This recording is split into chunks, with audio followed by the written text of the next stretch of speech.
अस्सलाम वालेकुम नाजरीन, आप देख रहे हैं सरेआम CID न्यूज़ में हूँ शहर वानो। आइए नजर डालते हैं अब तक की अहम खबरों पर। खबर शामिल करते हैं गुजरांवाला से, जहां से में रिपोर्ट कर रहे हैं राजा नादिर महमूद। इनका कहना है कि सैटेलाइट टाउन के इलाका कच्चा क्वार्टर और UC 16 गंदे पानी के तालाब का मंजर पेश करने लगा। इलाका मकीनों की फरियाद, UC 16 कच्चा क्वार्टर और इसके मुल्का गलियों में गटरों नालों की सफाई न होने की वजह से मज़कूरा इलाका पानी का जौहर और तालाब का मंजर पेश कर रहा है। कच्चा क्वार्टर का कतई तौर पर निकासी आब के हवाले से नज़रअंदाज किया गया है।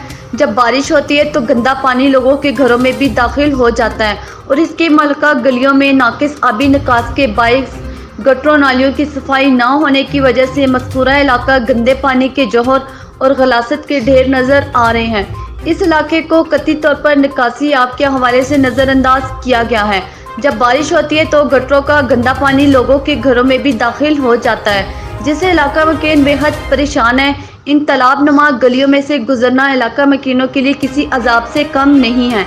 इलाका मकीनों ने मुतल्लिका इदारों ज़िला इंतज़ामिया से अपील की है कि हमें इस गंदगी के अजाब से महफूज बनाया जाए और नालियों गटरों की सफाई करवाकर निकासी आब के निज़ाम को बेहतर बनाया जाए, ताकि आवाम के लिए गुजरगाह बहाल हो और इसके साथ इस अजाब से छुटकारा मुमकिन हो सके। मज़ीद अपडेट्स के लिए हमारी वेबसाइट विजिट कीजिए www.sareamcidnews.com।